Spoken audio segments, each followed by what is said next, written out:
December 23, 1994. FBI agents surround a Boston safe house, ready to arrest the most violent gangster in the city, but someone has tipped him off. He is not there already. The tipster, an FBI agent. Whitey Bulger climbs for 16 years to the top 2 on the most wanted list, right behind Osama bin Laden. But here's what makes this different from every other manhunt. The FBI didn't fail to catch Bulger. They protected him. For 20 years, agents shielded him from prosecution, warned him about wiretaps, and fed him the names of witnesses planning to testify. Those witnesses? Dead. 19 bodies buried across New England while federal agents looked away. The FBI didn't fail to catch a monster. They created one and protected him for 30 years. How did a gangster manipulate the FBI into becoming his personal hitman? And what finally destroyed his untouchable empire? 1975, South Boston. Gang warfare is ripping the city apart.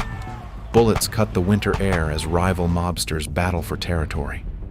James Whitey Bulger, a feared Winter Hill gang member, knows the streets are turning into a bloodbath. The Italian mafia wants him dead, and the police want him in cuffs. His survival odds lowering by the day. Bulger isn't just fighting a war. He's outnumbered on 2 fronts. Mafia soldiers on one side, law enforcement on the other. He needs a third option, something radical. And that's when fate hands him an opportunity in the form of John Connolly, a hometown kid turned FBI agent. Connolly knew Whitey as an 8-year-old. He was his idol because he rescued him from a beating by local toughs. That memory crystallized into hero worship. Now Connolly is 35. An ambitious FBI agent desperate to make his name in the Bureau's Boston office. The FBI's obsession is dismantling the Italian mafia, and Connolly believes his childhood idol holds the key to cracking it open. One winter night in 1975, Connolly arranges a secret meeting. A parked car on Quincy's frozen beach, windows fogged from the bitter cold. 2 Southie boys sitting on opposite sides of the law, for now. The younger man makes his pitch. Help us destroy the Italians and we'll protect you from prosecution. We'll make your problems disappear. Bulger's gut screams trap. He despises informants, has killed men for less. But Connolly plays his ace. The mafia is already ratting out Bulger's crew to federal agents. Gennaro Angiulo has sources inside law enforcement feeding him information. If they're snitching on you, why not snitch on them? Bulger's mind runs the calculations. This isn't surrender or betrayal. This is leverage. This is power. He leans forward, locks eyes with the agent, and sets his terms. I won't be called an informant, he growls. I'll be your strategist. I'll give you guidance, but I'm not a rat. Connolly agrees without hesitation. No paper signed and no formal handshake.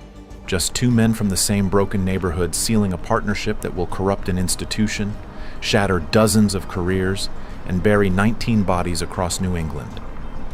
Bulger walks into the frozen night officially designated a top echelon informant for the FBI. In his mind, he hasn't sold his soul. He's hijacked the system. He's found a glitch in the machinery of law enforcement and plans to exploit it ruthlessly. Not just use the FBI, but control them. Now, standing in the cold Boston air, Bulger has one thought burning behind those ice-blue eyes. Play this arrangement perfectly and you can own this city. The FBI will collect mafia scalps for their trophy case and press conferences. Bulger will collect territory, tribute, and anyone foolish enough to cross him. There's one rule neither side spoke aloud. Betray the partnership and face destruction. But Connolly made a fatal error. He assumed Bulger needed the FBI's protection more than they needed his intelligence. And he was catastrophically, fatally wrong. What would the FBI overlook to keep their golden informant producing? And when Bulger started treating federal agents like personal employees, would anyone have the courage to stop him? The deal delivers faster than Connolly ever promised. Within a few years, the unholy alliance between Bulger and the FBI erases Italian organized crime in New England. By 1981, FBI surveillance bugs hidden inside the Angulo brothers' headquarters in Boston capture them on tape discussing extortion, loan sharking, and murder. The recordings are devastating. 2 years later, RICO indictments gut the Patriarca crime family's entire leadership structure. Gennaro Angulo receives a 45-year sentence. Boston's Italian mafia collapses in spectacular fashion, bosses imprisoned, rackets in chaos, and territory up for grabs. And who steps into that vacuum with open arms? Whitey Bulger and his Winter Hill gang. The FBI had delivered his competition's empire on a silver federal indictment. They'd eliminated his enemies and handed him the keys to the kingdom. Bulger graduates overnight from mid-level offender to untouchable crime boss. His Winter Hill gang absorbs drug trafficking networks, loan sharking operations, and illegal gambling enterprises. Every major racket in Greater Boston now answers to Whitey. And all the while, the FBI celebrates its triumph. John Connolly becomes the Boston office's golden boy, collecting awards and commendations for crushing La Cosa Nostra. His supervisor, John Morris, enjoys the arrest statistics and positive press coverage. Nobody asks uncomfortable questions about where the intelligence originates. Nobody examines why one particular informant seems immune to scrutiny. As long as the Bureau is winning, inconvenient details stay buried. Meanwhile, Bulger tests the limits of his federal immunity. Small-time bookies who refuse to pay protection disappear from their usual haunts. Underworld rivals surface in shallow graves, or don't surface at all. A trail of corpses that would trigger a massive federal task force against any other criminal mysteriously generates zero FBI interest when connected to Bulger. One Massachusetts state trooper mutters to colleagues, "Does this guy have a badge we don't know about?" Every investigation that touches Bulger's name stalls inexplicably. Files vanish from desks, wiretaps go dead, even surveillance operations get compromised within days. It's as if someone inside law enforcement is protecting him at every turn. Because someone is. But here's where Bulger's operation goes from corrupt to genuinely insane. While the FBI protects him from prosecution for murders on American soil, Bulger starts arming terrorists overseas. And the FBI knows about it and does nothing. The IRA connection. Bulger is Irish-American to his core, born to immigrant parents from Galway and Cork, and in the 1980s he decides to weaponize that heritage. The Provisional IRA, classified as a terrorist organization by both American and British governments, needs guns. They're planting bombs, sniping British soldiers, kidnapping and killing, and Whitey Bulger becomes their American arms dealer. Let that sink in. An FBI informant is supplying weapons to terrorists.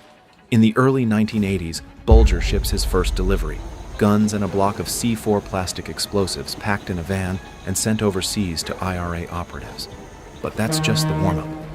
He will send millions worth of drugs, arms, and equipment to terrorists all over the planet while the FBI works for him.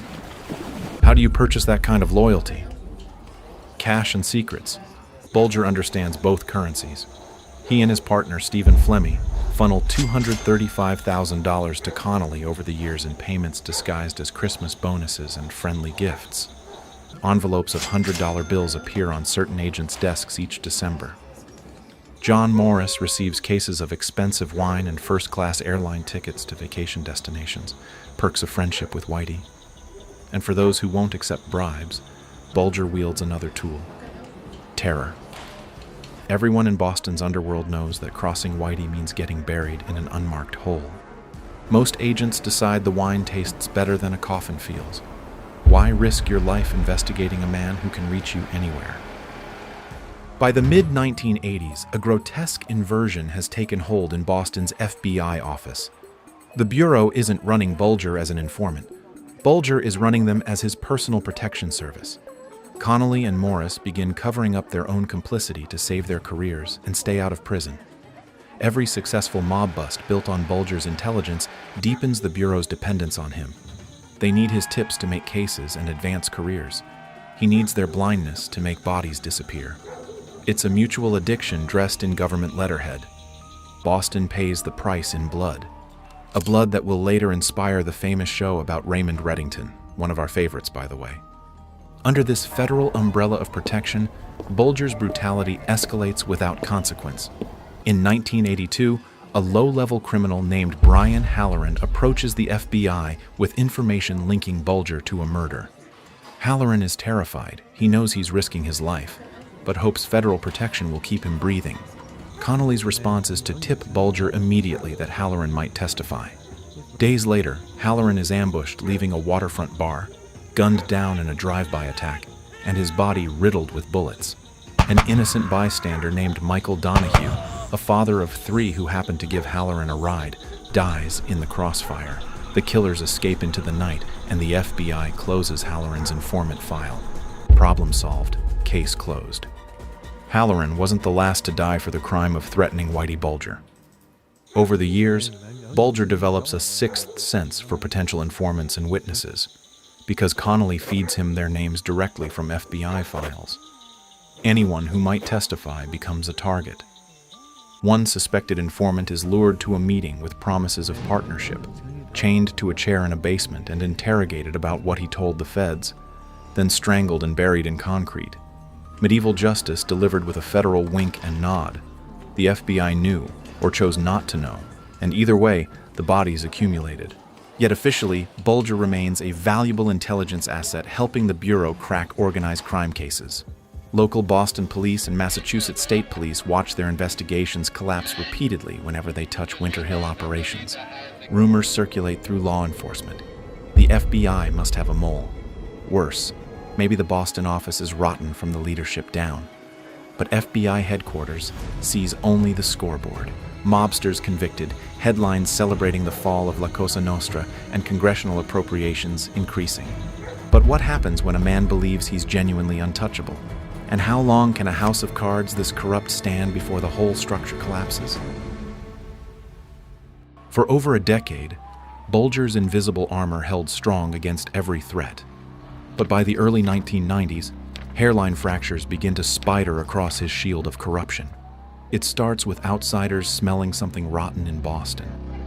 Federal investigators in Washington and honest cops in Massachusetts notice the bizarre pattern.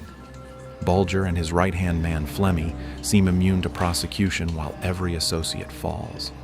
Other gangsters get decades in prison. These two roam free. Massachusetts State Police hates the FBI's constant interference.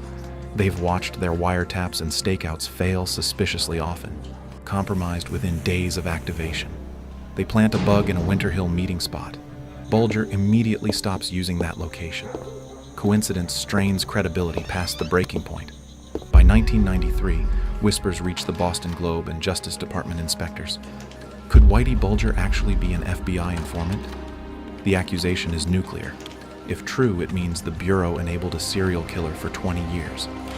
Inside the Boston FBI office, John Morris feels the walls closing in. He knows exactly what he did: the wine, the cash, the airline tickets, the cover-ups. He knows that exposure means federal prison and the destruction of everything he built. In a moment of self-preservation disguised as conscience, Morris quietly confesses to a DEA agent.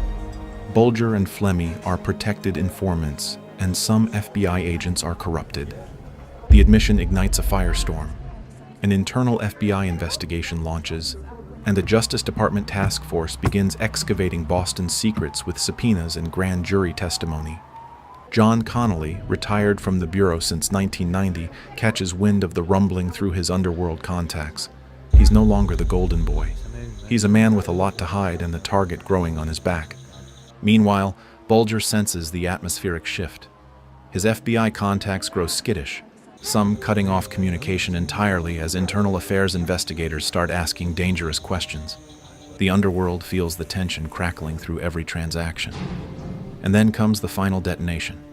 In late 1994, Connolly learns through back channels that a secret RICO indictment is being prepared against Bulger and Flemmy. Federal prosecutors outside Boston's corrupted circle have built the case in complete isolation, sharing nothing with the local FBI office.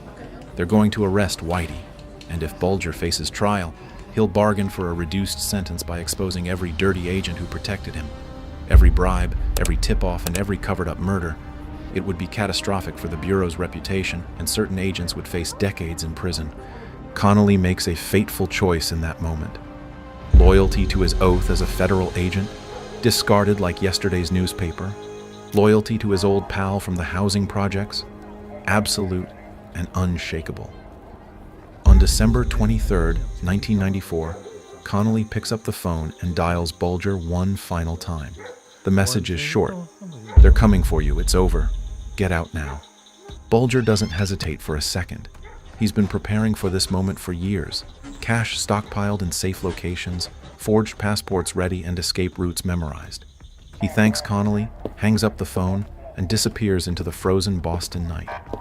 When FBI agents and Massachusetts state troopers execute the arrest warrants in early 1995, Whitey Bulger is smoke on the wind, leaving behind empty apartments and furious prosecutors. The news hits Boston like a bomb blast.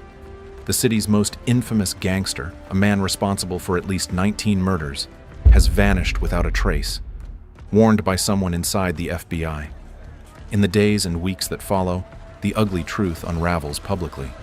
Media exposés confirm the unthinkable. Bulger operated under FBI protection for 2 decades. Congressional hearings demand answers and accountability. The Bureau has no choice but to acknowledge grave misconduct in its Boston office. Connolly quietly resigns before he can be fired. Morris cooperates with investigators to save himself, confessing to years of cover-ups, bribery, and obstruction. Careers end in disgrace and reputations incinerate overnight. The FBI vows reforms to ensure this catastrophe can never happen again, but the damage is done. Public trust in the Bureau, especially in Boston, lies in rubble. Yet one element of this saga remains unresolved: Whitey Bulger himself. He's not dead, he's not in custody. He's out there somewhere with a massive head start, decades of experience operating in shadows, and intimate knowledge of exactly how the FBI hunts fugitives.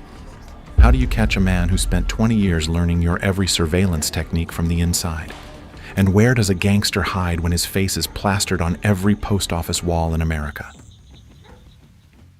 Bulger doesn't just vanish. He evaporates into thin air like morning fog.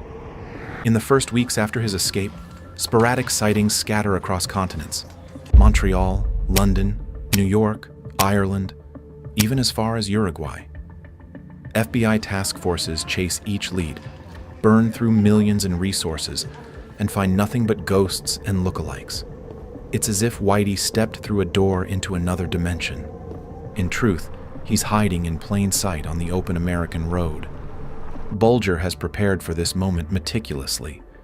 Over the years, he assembled multiple identities, complete with documentation, even hijacking the identity of a deceased man to craft a convincing new persona. Now those ghost identities spring to life. Bulger and his longtime girlfriend, Catherine Greig, begin an odyssey through quiet American towns, always moving, never establishing patterns. He carries hundreds of thousands of dollars in cash. He avoids phones, too easily traced. No emails, no credit cards, nothing electronic. Communication happens the old-fashioned way: payphones, handwritten letters, or absolute silence. To the FBI's mounting frustration, their former asset proves devastatingly skilled at counter-surveillance. He studied their methods for 20 years while pretending to help them. Now he weaponizes that education against them. Tips pour in from around the world. Task forces chase each one. Every lead fizzles into nothing. At one point, Bulger reportedly slips through a trap in Louisiana. A Chicago lead goes cold overnight. He seems to exist everywhere and nowhere simultaneously. By the early 2000s, Bulger has climbed to number 2 on the FBI's 10 most wanted list, only behind Osama bin Laden. For context, he's considered the most wanted domestic criminal in America. The reward for his capture is $2 million. Yet year after year, nothing. You can imagine Bulger in some nondescript apartment watching television coverage of bin Laden's 2011 death, knowing with cold satisfaction that he's now the top name on that infamous list. The pressure on the FBI is crushing and humiliating. Their own creation, their own monster, is making them look like fools on the global stage. Desperation breeds creativity at the Bureau. Agents shift focus to Catherine Greig, reasoning she's easier to identify than a master of disguise. In 2011, they run television advertisements targeting women her age, highlighting Greg's fondness for cosmetic procedures and regular dental work. An unusual investigative tactic, but the FBI is out of conventional options. Then a break materializes from an unexpected source. Iceland. A woman, a former Miss Iceland no less, remembers a friendly older couple from her time living in Santa Monica, California. The woman went by Carol Gasco and was known for doting on a neighborhood stray cat, a tabby named Tiger, that she fed outside her apartment every single day. The Icelandic woman sees the FBI's Greg advertisement and connects the face.